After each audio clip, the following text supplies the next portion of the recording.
Assalamualaikum, welcome back to my channel. হুলুবশিপুহেন মেয়ে Jiang লিয়াওগাং তেবিয়ে এই carrot recipe সত্যি সুস্বাদু আর এর সসটা আরো স্পেশাল। এটি একটি মূলত চাইনিজ ক্যারট ডেজার্ট যা সফট, কালারফুল অ্যান্ড ফ্লেভারফুল। আর এই স্পেশাল ক্যারট সসই এই ডিশকে করে তোলে আরো সুপার টেস্টি, মাউথ ওয়াটারিং ও খুব আকর্ষণীয়। বাংলাদেশেও তো আমরা পারি এ সুস্বাদু রেসিপি ট্রাই করতে। চলুন ঘরে থাকা কিছু উপকরণ দিয়ে স্টেপ বাই স্টেপ বানানো শুরু করি। এখানে মাঝারি সাইজের আমি দুটি গাজর নিয়েছি। গাজরগুলো প্রথমে ছিলে নিব।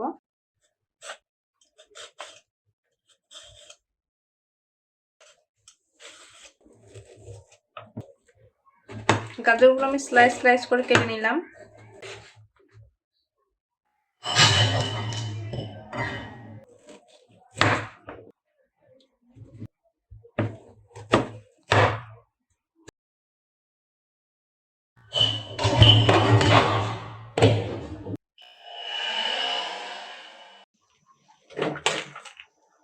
এগুলো 10 মিনিট সিদ্ধ করে নেব।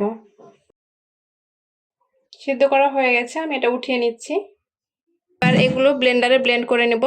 হাতের কাছে ব্লেন্ডার না থাকলে আপনারা পাটায় পিষে নিতে পারেন। আমি সিদ্ধ গাজরগুলো ব্লেন্ডারে ব্লেন্ড করে স্মুথ একটা পেস্ট তৈরি করে নিয়েছি। আপনাদের হাতের কাছে ব্লেন্ডার না থাকলে পাটায় পিষে নিতে পারেন। এখন এর মধ্যে দিয়ে দিচ্ছি আমি হাফ কাপ আটা। এখানে 125 গ্রাম আছে। আর দিয়ে দিচ্ছি 2 চিমটি মতো লবণ, প্রায় 1/4 টিস্পুন মতো হবে।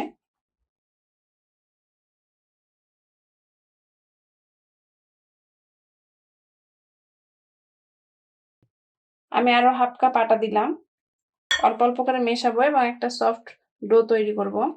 যদি রেসিপিটি ভালো লেগে থাকে তাহলে লাইক দিয়ে চ্যানেলটি সাবস্ক্রাইব করে বেল আইকন অন করে দিলে রেসিপি বানাতে আরো ইন্সপায়ার হব।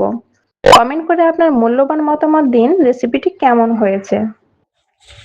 আমার ডোটা তৈরি হয়ে গেছে। আমি যে পরিমাণ গাজরের পিউরি নিয়েছিলাম তার 1 কাপ মতো আটা লেগেছে এই ডোটা বানাতে। এখন আপনারা যে পরিমাণ গাজরের পিউরি নেবেন তার উপর ডিপেন্ড করবে এবং আটা মেশাতে মেশাতে এরকম একটা সফট ডো তৈরি হবে, দেখতেই পাচ্ছেন। তখন বুঝবেন যে এটা হয়ে গেছে। এই যে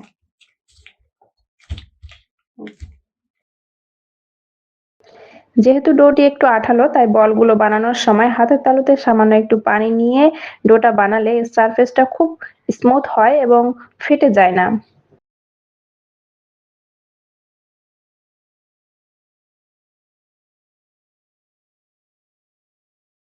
আশা করি দেখে নিশ্চয়ই বুঝতে পারছেন।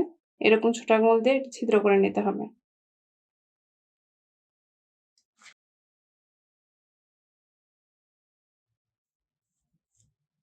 সবগুলো ক্যারট সার্কেল বানানো হয়ে গেছে। এগুলো ভাপিয়ে নিতে আসছি। অপেক্ষা করছিলাম বলক আসা পর্যন্ত। পানিতে বলক চলে আসছে। এ পর্যায়ে সবগুলো একটা একটা করে দিয়ে দিব।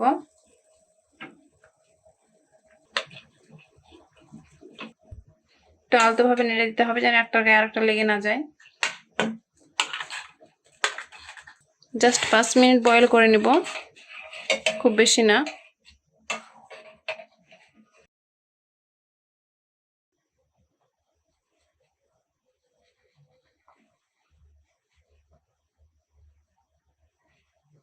দেখতে পাচ্ছেন সার্কেলগুলো সবগুলোই সেদ্ধ হয়ে গেছে এবং উপরে ভেসে আসছে।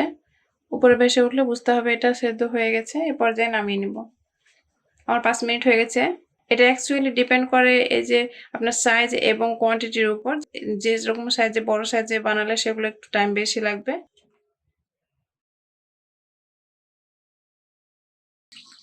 সিদ্ধ করার পরে এগুলো নর্মাল ঠান্ডা পানি দিয়ে এগুলো ধুয়ে নিতে হবে যেন এর কুকিং প্রসেসটা স্টপ হয়ে যায়।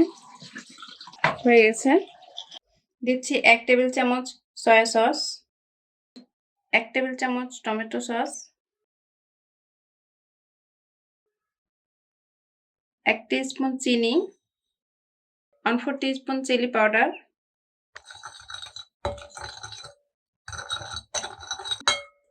সবগুলো মিক্সড করে নিব। এখানে যে পানিটাতে আমি ওই সার্কেলগুলো বয়েল করেছিলাম সেই পানিটা আমি 2 টেবিল স্পুন দিয়ে দিচ্ছি এর মধ্যে।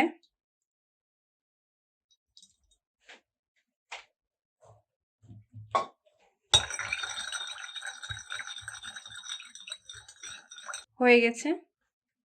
এবার চুলায় একটু তেল গরম করে নিয়ে আসবো। এই রেসিপিতে লাগছে পেঁয়াজের কলি, যা কেটে নিচ্ছি। এগুলো সামান্য তেলে একটু টেলে নিব, তারপরে অ্যাড করব। এই কলিতে রয়েছে ভিটামিন সি, যা রোগ প্রতিরোধ ক্ষমতা বাড়াতে সাহায্য করে। দিয়ে দিচ্ছি 2 টেবিল চামচ রেগুলার অয়েল। এখানে আমি রসুনের 4-5টি কোয়া কুচি করে রেখেছিলাম, সেটা অ্যাড করে দিলাম। হালকা একটু ভেজে নেবো, এতে করে খুব সুন্দর একটা ঘ্রাণ আসে। এখানে আমি পেঁয়াজের কলি যে কুচি করে রেখেছিলাম সেটা অ্যাড করে দিলাম।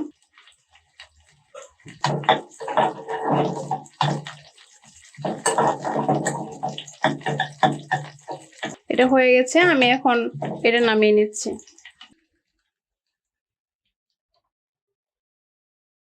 যে সার্কেলগুলো সিদ্ধ করে রেখেছিলাম সেগুলো এর মধ্যে অ্যাড করে দিচ্ছি।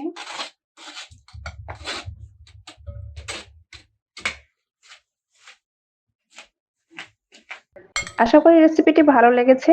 ভালো লাগলে অবশ্যই পাশে থাকবেন। সবাই ভালো থাকবেন, সুস্থ থাকবেন, নিরাপদে থাকবেন এই দোয়া করি। আল্লাহ হাফেজ।